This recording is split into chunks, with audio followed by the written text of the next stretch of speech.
Hello everyone, I am Dr. Sudha from Sudha Hospital, Hyderabad. చూసారా plate meals? ఇది మనందరికీ కాదండి, ప్రెగ్నెంట్ వాళ్ళకి ఎలా తీసుకోవాలో ఈరోజు వీడియోలో చూద్దాం. సో మన ఫుడ్లో 3 రకాలు ఉంటాయి: protein, fat and carbohydrates. So వీటిని ఎలా బ్యాలెన్స్ చేయాలి? So coming to the first thing, protein అనేది చాలా ఇంపార్టెంట్. మన బాడీ స్ట్రక్చర్ కానీ, మజిల్స్ కానీ, అండ్ ఈవెన్ బేబీ ఫార్మేషన్ టైంలో బేబీకి కూడా ఫామ్ అవ్వాల్సిన స్ట్రక్చర్స్ అన్నీ కూడా ప్రాపర్గా ఫామ్ అవ్వడానికి చాలా ఇంపార్టెంట్.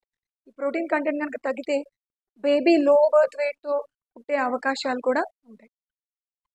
Next carbohydrates. ఇవి లో కార్బ్ అయి ఉండాలి అండ్ అందులో ఈ విటమిన్ కంటెంట్ ఎక్కువగా ఉండేలాగా తీసుకోవాలి. లైక్ లీఫీ వెజిటబుల్స్ డెఫినెట్గా ఉండాలి weekly at least twice or rice అన్నమాట.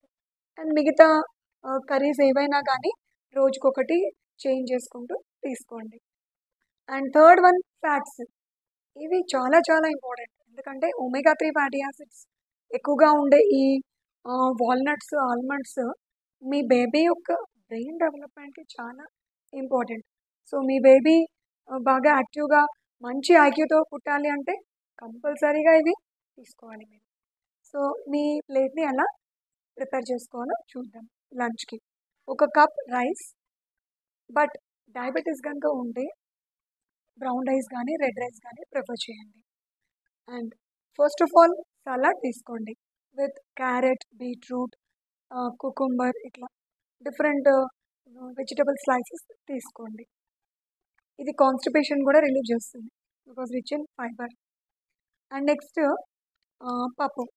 ఇవి you can change different types every day. కందిపప్పు కానీ, పెసరపప్పు కానీ, ఇట్లా డిఫరెంట్ టైప్స్ తీసుకోండి. And next coming to the curry. ఇది నాకు చెప్పుకున్నాం కదా లో కార్బ్ డైట్ అని.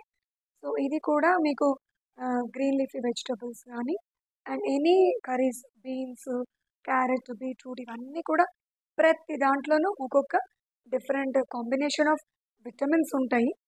ఇది కూడా కాన్స్టిపేషన్ని రిలీవ్ చేస్తుంది. And finally don't forget to take curd in your diet because ఇందులో ప్రోబయోటిక్స్ ఉంటాయి. మీ గట్ యొక్క మొటిలిటీ కానీ, హెల్త్ కానీ ఇవి చాలా బాగా మెయింటైన్ చేస్తాయి. అండ్ డయేరియా వంటి ఇన్ఫెక్షన్స్ అవి రాకుండా కూడా ఇది చాలా హెల్ప్ అవుతుంది. ఇవి తప్పకుండా మెయింటైన్ చేస్తారు కదా. Thank you.